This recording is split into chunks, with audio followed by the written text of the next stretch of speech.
Salut les bantous, j'espère que vous allez bien. Je me porte super bien. Aujourd'hui, nous faisons un tuto. J'ai choisi l'un parmi vous qui m'a envoyé ces images pour lui proposer une solution design pour son intérieur. Avant de débuter la vidéo, on se prend juste après le jingle.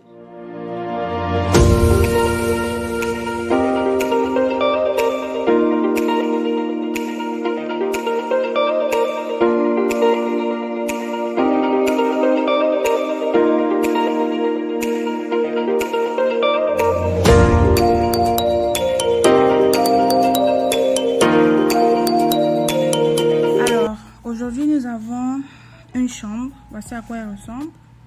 Je ne vais pas trop entrer dans les détails en ce qui concerne les traitements qui doivent être faits. Parce que vous voyez là sur le mur, il y a comme une humidité. Ça a besoin d'être traité. Et les carreaux aussi ne sont pas très adéquats. Donc, moi, je suggère généralement qu'après avoir mis le mobilier, de recouvrir la surface qui reste avec du tapis, de la moquette. Du moins, le recouvrir pour qu'il ne soit pas vu, de peur que ça impacte le design de la pièce, vu qu'on ne peut pas détruire cela. Et donc, pour commencer, pour les rideaux, je vais commencer par les rideaux. Pour la fenêtre, il va falloir avoir des rideaux ici, que je suis en train de dessiner. Pareil de ce côté. Et puis, puisque le mur est tellement vide, pour que ce ne soit pas très vide, on peut mettre un tableau sur le mur. Un petit tableau là, décoratif. Et de ce côté-ci, il peut avoir l'autre côté, son side bed. Donc, le chevet du lit, où il va mettre comme une lampe de chevet, ou peut-être juste avoir un petit sofa ou une petite chaise où il pourra s'asseoir et mettre son pied ici.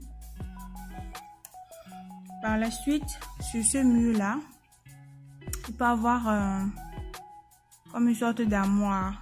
Et j'aimerais préciser ici que généralement pour des espaces qui sont assez petits comme ça, il serait préférable de customiser la plupart des meubles qui sont mis à l'intérieur. Parce que beaucoup de personnes se diront, oh, l'espace est trop petit, mais quand l'espace est petit, on adapte le mobilier à l'espace pour que tout puisse, pour que les fonctions qui doivent prendre place dans ces espaces soient possibles. Et donc ici, je pense qu'il va falloir avoir comme une sorte d'armoire assez ouverte et où il y aura des objets décoratifs. On pourra aussi mettre la télé également sur le mur et marquer quelques objets décoratifs comme ça, genre des livres, même des cadres photos, des plantes aussi, justement pour apporter ce côté végétal à la pièce. Et bien évidemment que le lit sera quelque part ici. On aura le lit quelque part là. Et pour le lit, moi, j'ai opté pour pas n'importe quel type de lit. Un lit qui sera sofa. Parce que généralement, vous voyez, quand quelqu'un a un espace où c'est comme un studio et il pourra passer la majeure partie de son temps, généralement, on a toujours tendance à vouloir avoir différentes positions. Quand je dis position, je vais dire, deux fois tu vas t'asseoir, deux fois tu vas être sur ton lit. Et généralement, le lit, c'est fait pour se coucher, mais c'est pas assez confortable. Donc, moi, j'ai pensé à un lit qui fait genre sofa en même temps, dont la tête du lit ne sera pas comme comme les autres types de lits. Ça sera genre style sofa pour qu'il y ait ce confort quand la personne s'adosse là sur cette partie du lit, la tête du lit. Donc, l'armoire prendra tout, désolé, l'armoire prendra tout le long du mur. Ça ira juste comme ça. Et oui, le reste là sera couvert avec du tapis juste en bas du lit. Et je pense que ça sera tout parce que c'est la seule vue qu'on voit sur cette image. Et maintenant, l'autre vue, c'est qu'on a son entrée Et pour l'entrée, déjà pour le plafond, moi j'aurais opté pour un truc qui a des luminaires, genre les LED là.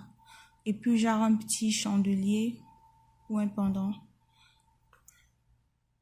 Et puis pour ce placard, j'aurais souhaité que ce soit fermé.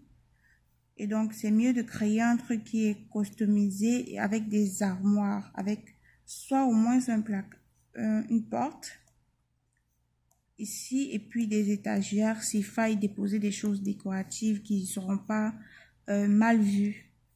Donc ça peut être pour les choses privées, les habits personnels et tout ça, mais ce côté-ci avec des étagères.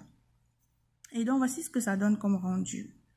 Si vous voyez bien, voici la petite chaise à laquelle j'avais pensé. Voilà quelques éléments décoratifs que j'ai essayé de mettre dans la pièce. Voilà le lit avec cet aspect sofa qu'il a où la personne pourra s'adosser dessus sans avoir trop de mal à rester pendant un certain nombre de temps. Et bien sûr, c'est pas souvent très bien d'avoir des murs qui sont vides. Des fois, il faut mettre des choses sur le mur pour essayer d'égayer la pièce, pour donner du cachet, un peu de caractère aussi également. Et j'avais oublié de mentionner, mais la personne a besoin d'un espace de travail. Et c'est ça que j'ai créé ici, sur l'autre côté du mur qu'on ne voyait pas dans l'image qui m'avait été envoyée. Et pour le sol, comme je vous ai dit, de recouvrir cela avec du tapis ou de la moquette, c'est ce que j'ai essayé de faire et mettre quelques accessoires pour que la personne puisse un peu s'imprégner de comment est-ce qu'il pourra utiliser la pièce pour que ce soit assez personnel et tout. Bon, voici une autre vue maintenant et cette vue nous donne la vue sur l'entrée et vous voyez un peu à quoi ressemble ce mobilier que j'ai trouvé bon de customiser pour que ça puisse véritablement entrer dans la pièce sans prendre un peu trop d'espace. Peut-être le mobilier, ça c'est le design, c'est sûr à quoi le mobilier va ressembler en lui-même, mais les mesures seront faites de telle sorte qu'ils sont adaptés à la pièce pour que ça puisse suffire et pour que ça puisse laisser l'espace de circulation et que l'ergonomie soit correcte. Et donc, j'espère que vous avez aimé. Dites-moi ce que vous en pensez. N'hésitez pas de liker, partager et abonnez-vous. On se voit dans une prochaine vidéo. Alors, la vidéo a terminé. J'espère que vous avez aimé. N'hésitez pas de liker la vidéo, de partager, mais surtout de vous abonner pour ne manquer aucune de mes prochaines vidéos. Alors, on se prend dans une prochaine vidéo.